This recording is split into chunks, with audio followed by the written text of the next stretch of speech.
Alrighty, UFC Fight Night.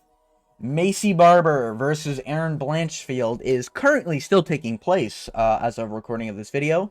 Gamrot's decision just got announced. I thought it was a clear 30-27, so I didn't bother waiting for the next fight, as I don't give a fuck about Erin Blanchfield, Mayce Barber. I could not care less. I have picked the fight, okay? The coin has decided. If you don't know, I do coin flips for all my women's fights. You know, they normally win. Hey, this time they didn't, okay? Normally a coin does me well. This time it's not doing too well, but it did pick Erin Blanchfield. I don't give a fuck about this main event at all. And frankly, this card was one of the worst cards of the year. And that's saying something. This year's pretty stinky, and this was a stinker. Now, there were moments. There were good moments, okay? And we'll get into those, but I'm here to give you my breakdown of the whole card, along with my prediction results, which I will share at the end. Especially since Erin Blanchfield, Mayce Barber will probably take place by the time this video is done. And then I'll put it at the end there, as I always do. But, that being said, let's get into the breakdown of the card. Ranier Dos Santos was picked via the coin. Did not end up going my way. It is what it is. The 9-7 prospect and Alice Ardeline got it done. Alright. It was a bloody fight. It was a scrap. And that's about it. Moving on. Obi-Wan Balaji Kadoki. Okay. Balaji Oki versus Mikel Aswell took place. Aswell took this on short notice. I believe a couple days short notice. If I'm not mistaken. I did not update my picks on the prediction video, but I made it on Topology. If you need receipts, I'll send it to you. But yeah, I picked Balaji Oki by decision. I just don't like short notice as well. A guy I've never heard before fighting. So I went with Balaji Oki. Balaji Oki got it done. Got close in moments. I thought round 2 was a swing round. I was pretty like convinced it was going to be like a split decision. Balaji, the takeaway from this fight is that Balaji's good. Okay. But the problem with Balaji is that he's really good at causing a scrap. He'll get in there and he'll fucking bang it out. All right. The problem comes down to Balaji Oki being defensively responsible. He'll get in there, he'll get tagged and throw back, which I get it. You're throwing with everything you got, trying to, I respect it. Okay. Trying to kill your opponent. However, Aswell was just eating the shots, you know? Sometimes it looked like his head was getting spun around 360, but for the most part, Aswell was taking the shots pretty well. So I thought it was a little risque, all right, for Balaji Oki. A little bit of a risky fighter. I respect it, though. A little bit like almost like a Randy Brown, who's a less rangier, better chin dude, you know? So I respect it. I think it'll be interesting. Smiles a lot, so I think he's really cocky when he's in there. Respect it. But it might become a problem, you know, a little later on in lightweight. But yeah, good win from Balaji Oki. Moving on, we go to Kurt Hollybar. I picked Balaji Oki. I think I already said that. Moving on, Kurt Hollybar versus Jordan Levitt. I saw some people pick Kurt Hollybar, all right? But this is pretty much exactly how I thought it was going to go. I didn't think Jordan Levitt was going to get the sub. I thought it was going to be a boring Jordan Levitt Nurmagomedov decision. But yeah, Jordan Levitt, he's just good on the ground. Kurt Hollybar can't get back up. Like, he does a lot when he's on the ground. Like, he'll scoot to the cage. He'll get to the cage. You know, try to get back to his feet from the cage. And I think he did in one moment. But Jordan Levitt's just good, you know? And that's kind of like, you have someone who's really bad at getting up against someone who's really good at keeping you down, basically. But it wasn't even that. Jordan Levitt's just like, he is just like a worse Chase Hooper. That's kind of like what Jordan Levitt is. His striking's not good. I guess you got tagged on the feet before getting the takedown, but it was a clean takedown. And yeah, he got the back pretty easy on Kurt. Kurt couldn't do much. And Kurt got subbed. It is what it is. Moving on. We go to Alan Nascimento. This might be the fastest fucking breakdown of all time. Alan Nascimento versus Jaffiel Filio. I went with Jaffiel, okay? And, you know, it's close, but, you know, couldn't get it done. Round 1, dominant Jaffel round. I thought, Jaffel clearly won it. Jaffel was just, it looked like he was doing everything good. He was more dominant on the ground. He was busier in the clinch. Like, he was doing everything he needed to do in round 1. Loved it. Round 2, Alan Nascimento, when he did get, like, in bad positions, he was sort of, like, he was, like, calm and, like, waiting for his moment. Like, very patient. You know, Jaffel was being way too, I need to finish this. And I think at one moment he went for a trip, or he went for, like, a sub. I think it was, like, I think he actually tried to pull Gilly for a second. And Alan just reversed it, got on top, and Jaffel was on bottom for the rest of that round. A solid, like, 3 minutes of control for Alan. Alan was just laying on top of him. Not much happening. Round 3 was almost the same. Jaffel was looking okay, pushing a pace, and then Alan got a takedown, and it was pretty clean, and Jaffel just never got up. He would get to his knees at some point, he would roll to his back at some point, but Alan, multiple times, would get full mount, go to the back, and then Jaffel was doing something weird, and it kind of looked like he was kind of quitting on himself in round 3. But yeah, Alan won. Didn't think he could do it. Weight missed. All right, that's why the pick was wrong. You know, obviously the weight miss has to be taken into account here, boys. You know, I can't account for when fat fuck wants to eat a donut, all right, before weigh-ins. All right, not my fault, okay? But, yeah, Jaffel, it's hard to say, like, where he goes from here, to be honest with you. Like, he's not bad, but it's kind of being proven he's not that good either, you know? Round 1, he's good. After round 1, it's almost like everything he did from round 1 is just lesser and lesser and lesser, and you can't have that, you know, against, like, big dudes like Alan Nascimento, I'd say. You know, especially for flyweight. Like, that's rough. That's really rough for Jaffel. It is what it is. Jaffel lost. I got my pick wrong. Sad to see. It is what it is. Moving on. Zachary Reese versus Dusko Todorovic. I don't know how the world saw this fight. I saw this fight as very close, and I thought Dusko could have got the decision. I picked Zachary Reese. I thought he was going to get a round 1 KO. He didn't. I thought it was going to be club and sub if it wasn't a KO. He didn't. But round 1, very close. If I remember correctly, Dusko got a takedown. Zachary Reese ended up on bottom and was getting touched up a bit, I'd say. Like on the ground. Dusko was having really nice, like, ground and pound moments. Round 2 started. Zachary started pushing a nice pace. Kind of hard to tell what was really landing, but Zachary Reese definitely looked like he was landing some big shots.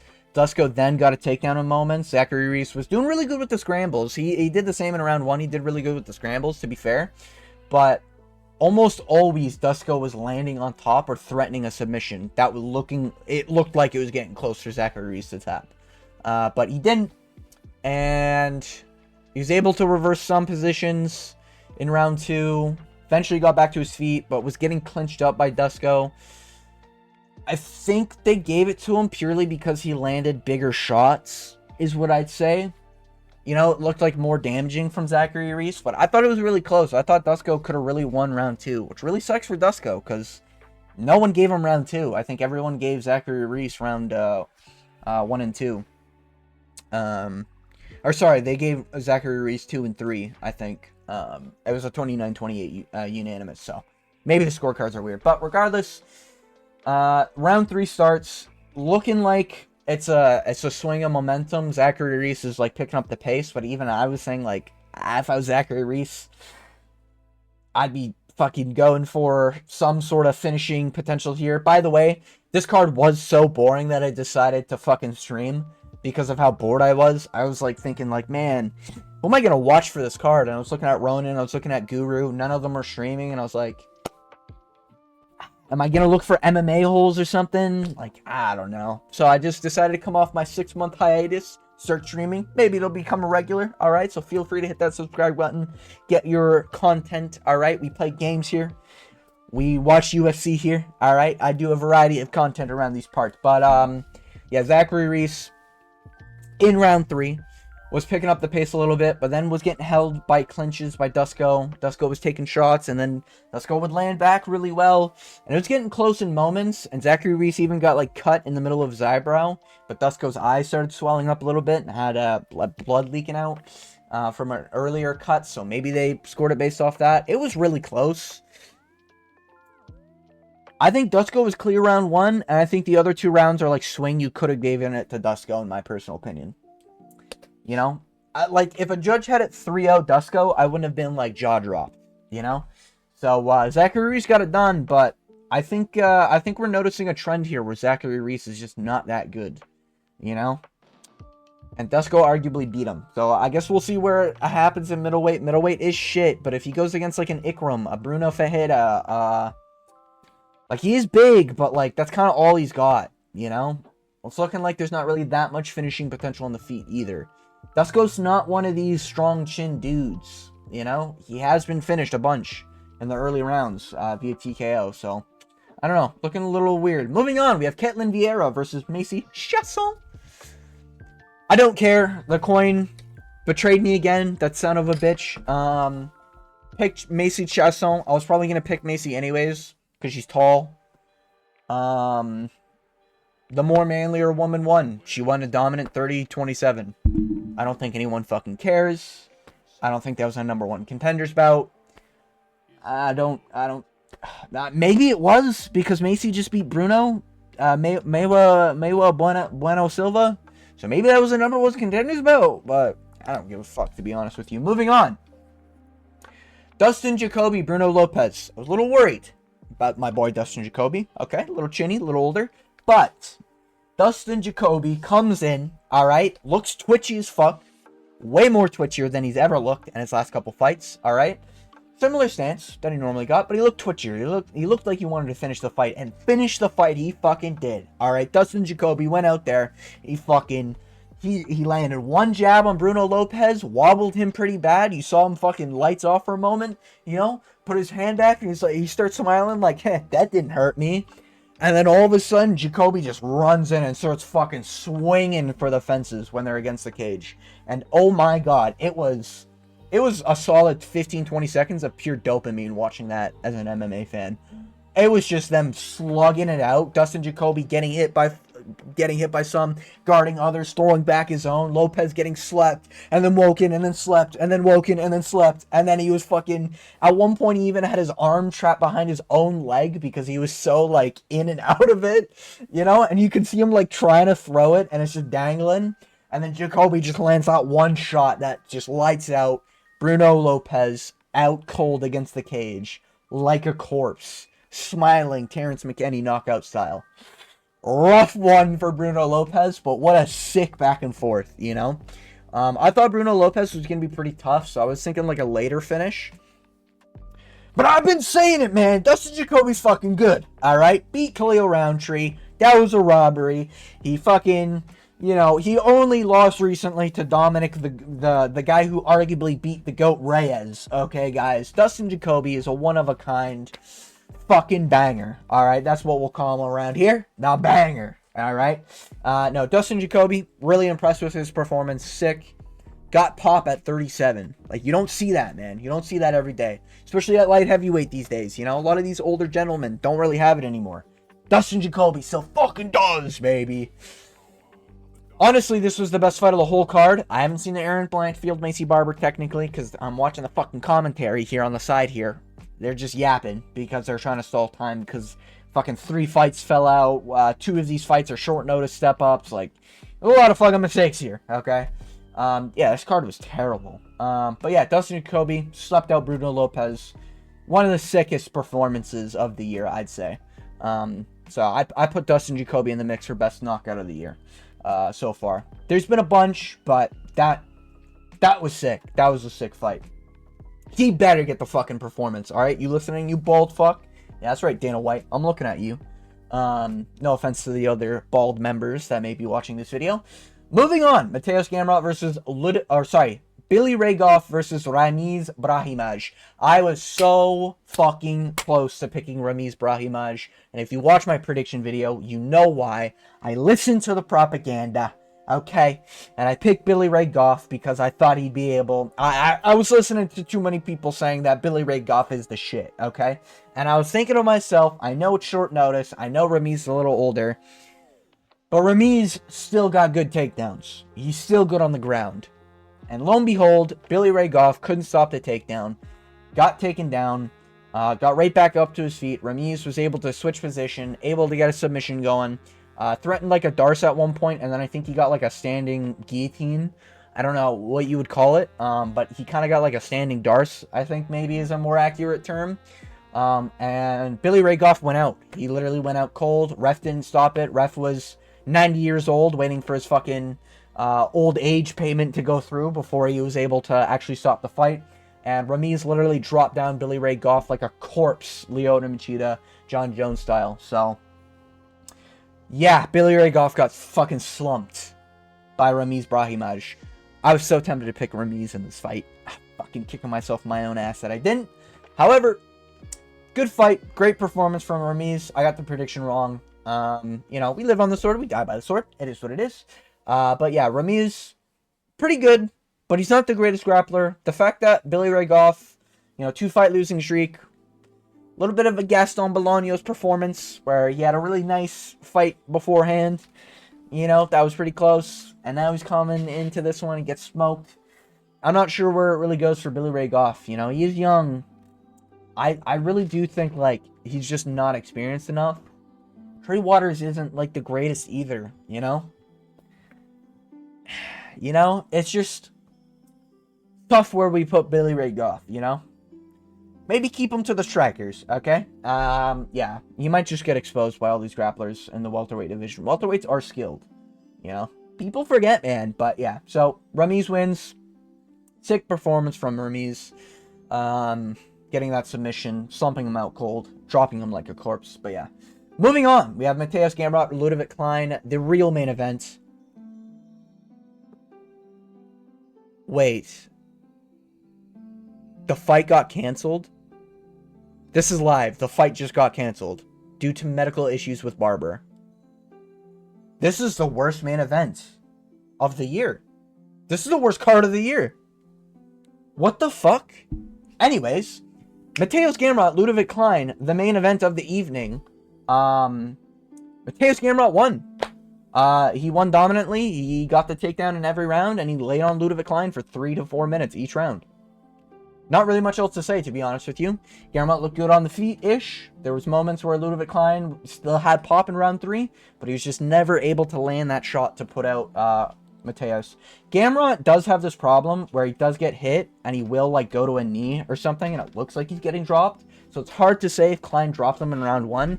I would say he did, but there's a decent argument maybe he didn't.